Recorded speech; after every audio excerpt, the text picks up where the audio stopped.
반갑습니다. 한국사 대중화와 올바른 역사 해결을 위해 열심히 뛰고 있는 한국사 전문 강사 강재민 인사드리도록 하겠습니다. 오늘은 지난주에 이어서 그 유명한 무신정변에 대해서 한번 알아보도록 하겠습니다. 무신정변 하면 너무나도 유명해서 아마 모르시는 분이 없는 걸로 알고 있는데요. 오늘은 우리가 잘 몰랐던 이 무신정변의 숨겨진 이야기를 한번 따라가 보도록 하겠습니다. 먼저 지난 내용을 한번 정리해 보도록 하겠습니다.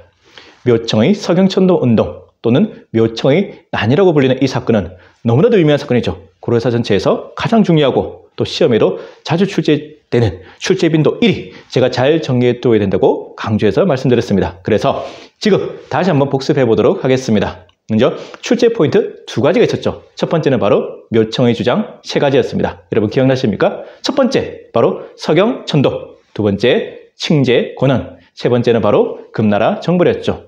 그리고 두 번째 출제 포인트가 더 중요했습니다. 여러분 기억나시죠? 바로 단재 신채호 선생이 이 묘청의 서경천도 운동에 대해서 평가한 말이 있습니다. 그 말 자체가 시험에 굉장히 자주 나오거든요. 바로 뭐였죠?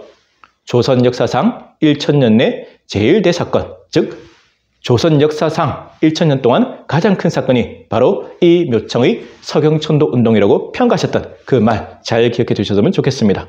그리고 우리가 이 묘청의 서경천도 운동에 대해서 가지고 있던 편견이 있었죠. 잘못 알고 있는 상식이 있었습니다. 정말 충격적인 반전이었는데요.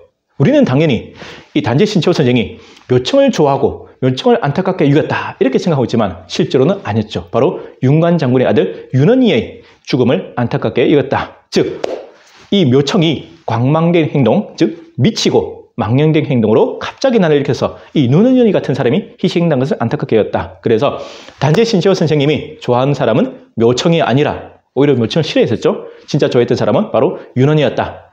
정말 역사를 공부하다 보면 이런 충격적인 반전들이 굉장히 많습니다. 우리가 지금까지 알고 있었던 역사적 사실들이 실제적 역사적 사실과 다르다는 경험들을 많이 하게 돼요. 그래서 역사가 재밌기도 합니다. 그래서 우리는 항상 역사를 공부할 때는 겸손한 마음으로, 열린 마음으로 개방적이고 유연한 사고를 유지했으면 좋겠다는 당부 말씀도 제가 드렸었죠.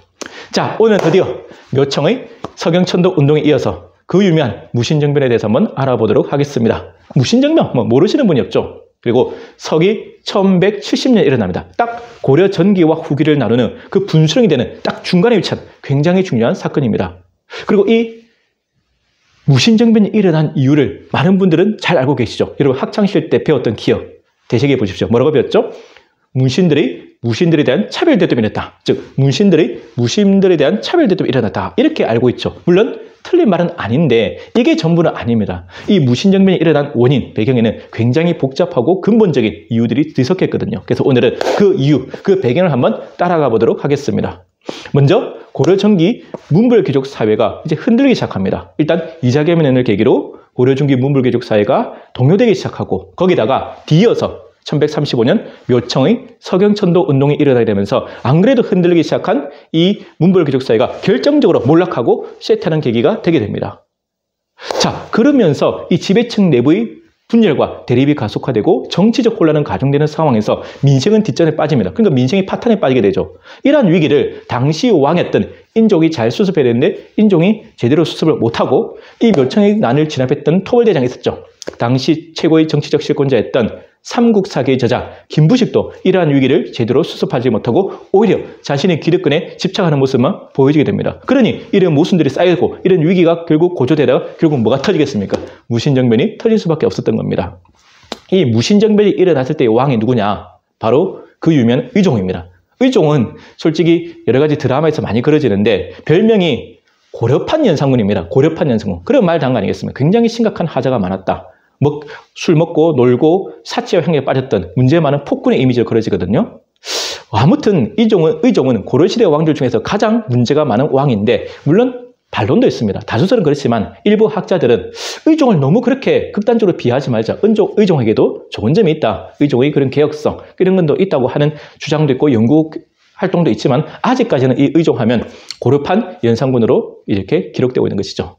자, 그럼 의종은 어떤 왕이냐? 의종은 그 인종, 우리가 배웠던 인종의 장남입니다. 인종 굉장한 파란만장한 왕 아닙니까? 자신의 제2기한 때 이자개민난이라든지 묘청의 서경천동이 일어났던 정말 바람달일 없었던 그런 왕입니다.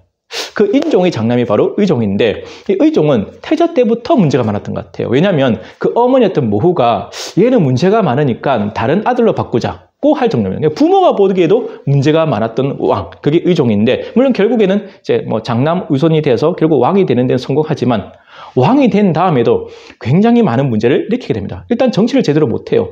고르판 연산군이지 않습니까? 사치와 향락에 젖어서 매일같이 술을 마시고 연애를 베풀고 여자를 가까이 하게 됩니다. 그래서 고려사기록에는 재미있는 기록이 있어요. 하도 의종이 매일같이 술을 마시니까 어떻게 나오냐면 기록하던 사관도 짜증났던 것 같아요. 어떻게 나오냐? 어느 날 기록이 이렇습니다. 어제처럼 오늘도 술을 마셨다. 진짜 재미있는 기록이고 또 비꼬는 기록이죠. 어제처럼 오늘도 술을 마셨다.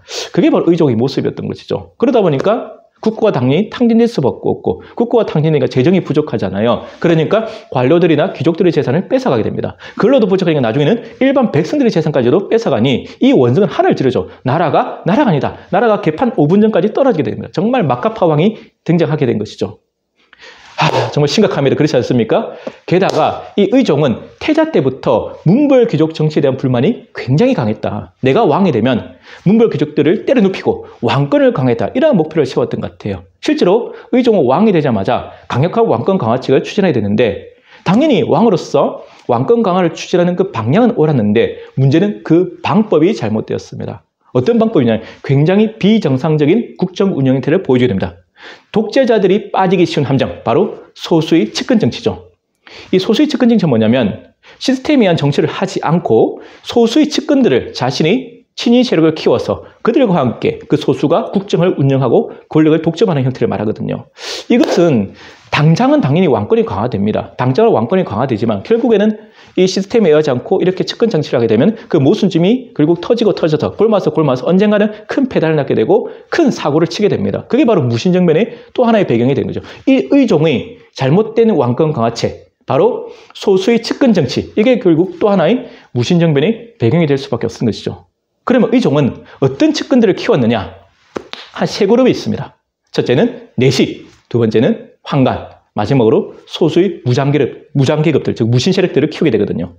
여기서 우리가 한 가지 헷갈리면 안 되는 점이 있습니다. 우리는 내시와 황관을 동일시하잖아요. 동일어 첨역이거든요. 황관이 누군지 아시죠? 여러분, 거세된 남성입니다. 그런데 조선시대 때는 황관과 내시가 같은 의미로 쓰는 게 맞아요. 왜? 황관, 즉 거세된 남성이 내시의 역할을 했거든요. 근데 고려시대 때는 황관과 내시가 엄격하게 구분됩니다. 전혀 다른 의미로 쓰게 돼요. 고려시대 때 황관과 내시는, 황관은 그대로 거세된 남성을 말하는데 내시는 거세된 남성이 아니라 문벌 귀족의 자제, 즉 좋은 집안을 가지고 있죠. 문벌 귀족의 자제로서 국왕을 최측근에서 보좌하는 젊고 유능한 엘리트 관료들을 말합니다. 즉 문벌 귀족의 자제로서 국왕을 최측근에서 보좌하는 젊고 유능한 엘리트 관료다. 그러니 국왕과 가장 가까운 관계에 있었고 국왕의 신임을 받을 수 있고 그리고 이 내시를 거쳐야만 출세를 할 수 있고 나중에 고위관료까지 올라갈 수 있으니까 그 당시 문벌 귀족의 자제들에게 이 내시는 뭐다? 선망의 대상이었다. 우리가 아는 그런 거세된 남성, 황관그룹과는 전혀 배경이라는 걸 기억하시면 됩니다. 의종이 좋아했던 황관 중에 정함이라는 사람이 있었는데 이 황관이 이제 거세된 남성이지 않습니까? 이 사람은 의종의 총애를 믿고 엄청나게 못된 짓을 다 합니다. 부정한 방법으로 재산도 축제하고 엄청난 재산을 모으게 되거든요. 그리고 원성이 하늘 찌를 수밖에 없었던 것이죠. 게다가 의종은 세 번째 그룹으로서 소수의 무장 세력들을 자신의 측근 세력, 친위 세력으로 키우게 됩니다. 대표적으로 우리가 다음에 배우게 되겠지만 무신정변의 주역이었던 여러분 너무나도 유명하죠. 정중부라든지 이의민 같은 사람도 봐도 의종이 키웠던 그런 소수의 측근, 무신 세력이었던 겁니다. 이러한 측근들과 함께 국정을 운영하게 되니까 여기에서 배제된 사람들, 대다수의 관료 그룹들의 불만이 팽배할 수밖에 없었죠. 우리는 흔히 의종이 문신만 총애하고 이 무신들을 무시했기 때문에 무신들이 난을 일으켰다고 생각하지만 의종은 문신도 싫어했습니다. 그러니까 대다수의 문신도 싫어했어요. 소수의 문신만 가까이 뒀던 것이 대다수의 문신들을 싫어했다. 굉장히 이것도 반전이죠. 충격적인 반전입니다. 의종이 사실은 문신을 그렇게 좋아하지 않았다는 거 여러분 기억하시면 됩니다. 자, 그리고 당연히 무신에 대한 차별 대우, 이게 가장 큰 근본적인 원인은 맞습니다. 이 무신들에 대한 차별 대우는 고려시대, 조선시대에 계속 있었어요. 우리 보통 문과급제자를 무과급제자보다 더 높게 대우고 조선시대도 그렇죠. 문신들이 무신들보다 더 높은 대우를 받았던 것은 예나 지금이나 똑같습니다. 고려나 조선이나 똑같아요. 대표적인 예로 고려시대를 예를 든다면 고려시대 때 문신들은 당연히 정일품까지 올라갈 수 있거든요. 실제로. 그런데 무신들이 올라갈 수 있는 최고의 승진 한계가 어디냐? 바로 정삼품 상장군입니다. 그러니까 무신들은 정일품까지 올라가는데 무신들은 잘해봐야 정삼품 상장군이 전부니 당연히 불만이 있을 수밖에 없죠. 게다가 비상사태 때, 전시 상황 때 군대의 총사령관은 상장군이나 대장군 같은 무신들이 맡는 게 아닙니다. 여러분 착각하시면 안 돼요. 전시 상황 때 군대의 총사령관은 무신들이 되는 게 아니에요. 우리가 볼 때 당연히 상장군이나 대장군이 맡아야 되는데 문신들이 맡게 되는 거예요. 그러니까 문신들이 군대의 총지휘관이 돼요. 우리가 예를 들어보자면 고려시대 때 강동육지를 얻어왔던 그 서희 장군도 문신입니다. 문신. 그리고 기주대첩의 강감찬 장군도 문신이었죠. 그리고 별물반을 평성해서 동북구설을 개척했던 윤관 장군도 당연히 문신입니다. 이러니 무신들은 당연히 불만이 쌓일 수밖에 없죠. 이게 근본적인 원인은 맞습니다. 게다가 이 의종이 잦은 연애를 베풀게 되다 보니까 이 개경에서만 마시면 되는데 이 사람이 자꾸 밖을 싸돌아다녀요. 그러니까 개경에 있는 게 아니고 개경 밖으로 나가요. 그러면 왕이 출타하게 되면 당연히 어떻게 됩니까? 무신들은 피곤하거든요. 호종해야 되는 게 무신이고 무신은 경호 업무와 의전 업무를 같이 맡아야 되거든요. 그러니까 굉장히 업무가 과중되고 과부하 걸리게 됩니다. 그런데 대우는 또 안 줘요. 차별대우는 계속 존재하고 무신들의 무시는 계속되는데 업무는 계속 의종 때문에 과부하가 걸려버리고 그리고 월급도 제대로 안 줍니다. 아까 말한 대로 국가 재정이 어려워지고 이러니까 의종이 이 군인전열을 그래서 군인들에 대한 월급도 제대로 지급하지 않고 특히 하급 무신들은 월급을 제대로 못 받게 됩니다. 그러니 그 불만이요. 여러분 생각해 보세요. 뿌리 깊은 무신들에 대한 차별 이것도 있고 불만도 있는데 게다가 업무는 더 늘어났어. 일은 더 많이 해야 되는데 월급은 제대로 안 줘. 누구라도 반란을 일으킬 수밖에 없는 상황이다. 이러한 의종 때의 정치가 잘못된 정치가 결국 곪고 있는데 이걸 해결하지 못하면 언젠가 터지거든요. 우리 그렇잖아요. 인계점이라고 그러죠. 어느 순간 도화선이 딱 불이 붙으면 터져버리는 겁니다. 그게 바로 1170년 무신정변이었던 것이죠. 정말 안타까운 일입니다. 자, 그래서 다음 주에는 이 무신정변의 전개 과정 조금 더 자세히 살펴보도록 하겠습니다. 여러분 오늘 강의는 여기서 마치도록 하고요. 제가 항상 여러분께 드리는 말씀이 있습니다. 여러분들의 응원과 격려가 제게는 가장 큰 힘이 된다는 사실입니다. 앞으로도 많이 시청해 주시고 또 구독해 주시고 알려주시길 부탁드리겠습니다. 저도 초심을 참고 끝까지 최선을 다하도록 하겠습니다. 여러분 항상 건강하시고 행복하십시오. 지금까지 한국사 전문 강사 강재민이었습니다. 감사합니다.